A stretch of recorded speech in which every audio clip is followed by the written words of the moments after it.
Hi everybody, I'm Dr. Renee. I'm an NHS doctor, writer and a broadcaster, and this is part 4 of my in-depth menopause series.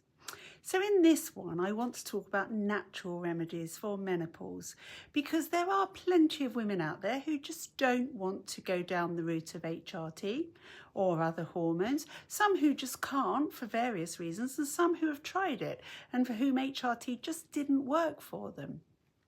So additionally, whilst I am a fan of hormonal treatment, I am also generally a fan of natural healthcare. And as there is very little downside to most of these remedies, there isn't much to lose and you could run them side by side if you wanted. So natural remedies fall into 2 categories for menopause: supplements and diets to tackle symptoms, lifestyle changes to counteract the brain, heart and bone issues that follow menopause for all women. Now, when talking supplements, it's important to say that in terms of evidence, well, as usual, there isn't much. It doesn't mean that they don't work, but they just haven't been tested as much or as well because no one's interested. So let's go through the supplements, and there are many. I can't look at them all, but I'm going to look at some of the best known. And the first one of those is black cohosh. Now, black cohosh is derived from the buttercup, and there are some limited studies to suggest that it works to reduce mild hot flashes and night sweats. It's also been hailed as a natural blood pressure lowerer, so that has to be good as well. In rare cases, hepatitis has been reported, so as always, take care. Now, in a 2023 review of 22 studies, these found that black cohosh may help with hot flushes, but not anxiety or depression. Now, sage is the one that I have seen work well. Sage may reduce the frequency and severity of hot flashes, help with night sweats and with sleep problems. It may also improve mood and mental capacity, so this is an all-rounder. One study found that sage reduced hot flushes by 50% within 4 weeks and by 64% within 8 weeks. Now, it's important on how you take sage, so take sage extracts by mouth or take fresh sage, soak the leaves in lemon juice overnight and drink the juice in the morning. Magnesium. What a brilliant supplement for menopausal sleep problems and bowel transit. I would go as far as to say that almost all women over 50 should use magnesium. I use Magnesium from HealthSpan. There are many versions and, I would support them all. Then soy. Soy has isoflavones, which are phytoestrogens, which are derived from plants. So go for good forms of soy, like tofu and soy milk, not soy in tablet or powder form. That's not the way to do it. Then flaxseed. Flaxseed has got omega-3 fatty acids and lignans, which act as phytoestrogens. It may help with hot flashes in some women. It's also believed to help lower cholesterol. So that's great after menopause. Then ashwagandha. There is good data for ashwagandha in cognition and memory, which is always an issue, or often an issue at menopause. Just remember that ashwagandha can affect thyroid medication and even thyroid function when not on medication. St. John's wort. So some studies suggest that St. John's wort can reduce the frequency and severity of hot flushes, and others that St. John's wort can improve mood and anxiety during the menopause, especially when combined with black cohosh. So you might want to try both of those. But remember, it can also interact with many medications. It can make eyes photosensitive, so speak to your GP about any other meds and their potential interactions. Now, I know that I bang on about a good, fresh, home-cooked diet, and this is justified here because we have phytoestrogenic foods which can all help menopausal symptoms caused by decrease in estrogen, which happens at menopause. So phytoestrogens are plant compounds that mimic estrogen's effects in the body. They are polyphenolic molecules with a similar structure to human hormones and can work well to replace the estrogen that you are losing or have lost at menopause. So you need to pack your diet full of fruits like apples, berries, grapes, peaches, pears and plums, vegetables like broccoli, Brussels sprouts, kale, onions, spinach.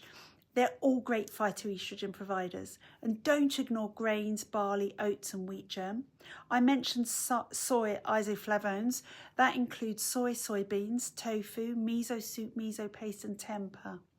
My go-to snack to stop me eating rubbish or bread is nuts and seeds. And almonds, flax seeds, peanuts, sesame seeds, sunflower seeds are all great. I often mix these with yogurt, as you know, and get some calcium too. Then we've got red clover, bean sprouts, hops, garlic, wine and tea. Yes, I did say wine. Everything in moderation, even moderation. So those are the specific foods, but there are lots of other areas where you can try and get through the menopause naturally if that's your choice. Hot flushes and night sweats. What else can we do about those? Well, regular exercise has been shown to improve the symptoms of menopause, but additionally it improves heart health, mental well-being, and can be an important part of weight loss. And weight loss can be an aim in menopause because women do start to lay down more fat, especially around their middle. They need less calories, so taking up a new hobby can help in many ways. Now, obviously wearing lighter clothing, turning down central heating, sleeping in a cooler room, using fans, reducing stress and avoiding triggers such as spicy food, caffeine, smoking and alcohol can help. But my experience is that it doesn't matter how cool the room is. Your hot flush is an internally driven process, and these things are not going to change much with wearing lighter clothes, but it's in the nice guidance. So one thing that can reduce hot flushes is stopping smoking if you still do. And of course it's good for you, so what more can I say? Smoking is bad for bone health as well, guys.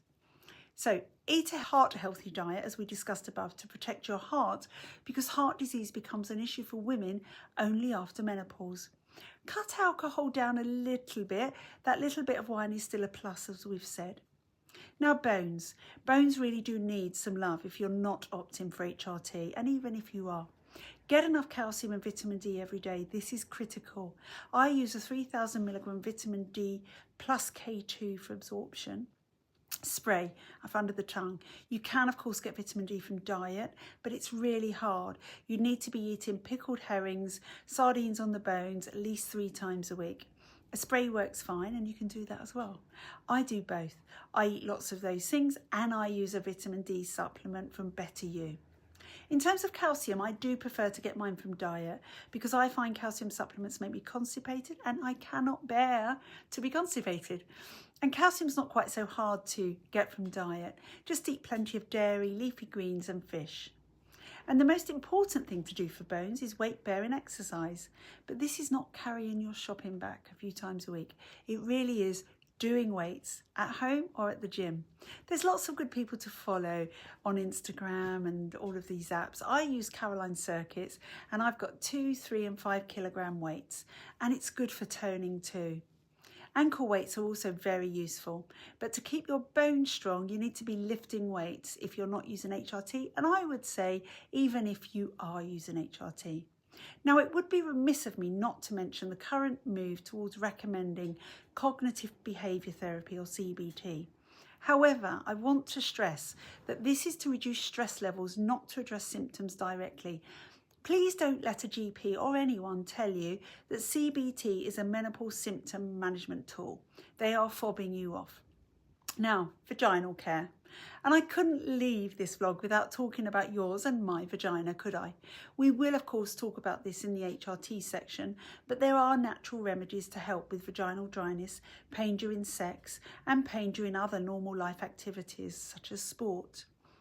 Moisturisation and lubrication is key, and you can do both of these naturally. There are many products on the market. There is a difference between a vaginal moisturiser and a vaginal lubrication, and you will most likely need both, and possibly a few other long-term approaches.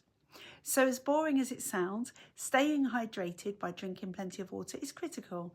You can't expect your body to make mucus if it's dehydrated.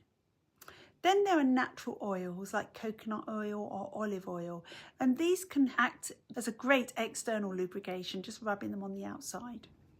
Eating foods rich in phytoestrogens, as described above, may help, as the more estrogen you have circulating, the better. Some supplements like vitamin E or sea buckthorn oil make claims to help vaginal dryness, but I couldn't find much data. Now back to the moisturiser versus lubrication. Vaginal moisturisers. These are a longer term solution. They are absorbed by the vaginal tissue to give some longevity to the issue and not be an acute phase intervention. Generally used 2 to 3 times a week, they're aimed at making everyday activities and sex more comfortable.